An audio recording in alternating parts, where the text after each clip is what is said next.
Nganza kwethu, it is Durban Network. Sasekhona ke la kwigcwalisa Spring Picnic. Kuphi na kwelika Banana njengamanje nginobathi usile bhuti.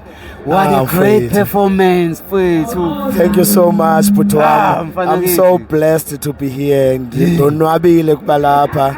You know, I say Durban is my second home. Yes, so man land performer for abantu base KZN. It's like I'm home. Yeah man. Uthando mfowethu abakubonisa lona uma ubabuka abaculi abasibayoshona ngale bhuti I know sisibusiso bhuti.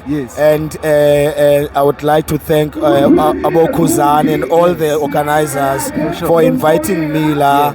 It's my first time kwigcwalisa and I believe after their response it won't be my last time. Man, it was so amazing kakhulu. Let's speak about your music.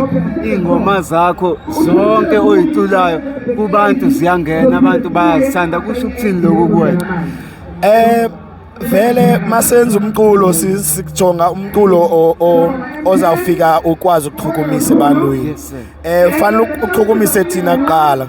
Senza umculo that touches us, esikwazi uthetha ngezinto that esidlule kuzona nathi. Yeah, so mase siperforma phaya you can see everyone we are relate nalento iculayo. So yeah, kakhulu kusho ulukhulu kakhulu manibona abantu bekwazi usinga along with every song that I sing. Yes.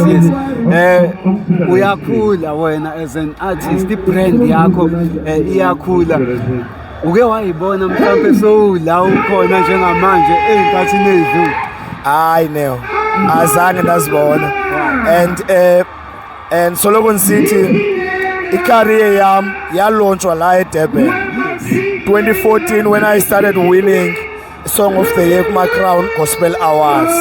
That's when abantu base KZN receive khona banifaka kuyo yonke South Africa. So I never thought one day ndawuze perform kuma stages amakhulu kangaka, but umusa kaNkulunkulu nothando lwabantu because ngabantu abasoloko njalo bethetha ngegama lami kuma promoters bethetha ngegama lami emisakazweni. So to me it's all about them. Yes.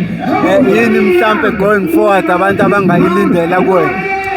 Engisanokhipha i-album manje ethi Mvuselelo, ikhona kuma iTunes na ku YouTube kuwo wonke ama downloads, so abantu bangayicheka yona. Otherwise I'm still pushing umsebenzi lo mculo ngizamane release nje ama album until as long ilizwe lisekhona. Abafuna ukukuthola mhlawumbe kuma social media, abafuna ukukubhuka nokukulandela bakuthola kanjani? Cela ubatshele. Banganthola kuma social media ngibethusile Mcinga kuwo onke Facebook, Instagram, TikTok, yonke indawo bethusile Mcinga. Abanganfollowisha lapho nabafuna unibhuka banganthola pha khona ama details nama numbers nama email asolowe khona pha ku profile yami ku social media. We really appreciate your time. Thank you so much Bhuti. Thank you so much. Siyabonga nange platform enisinika yona le Durban Network. Inkosi kakhulu Bhuti. Inkosi. Siyabonga Bhuti.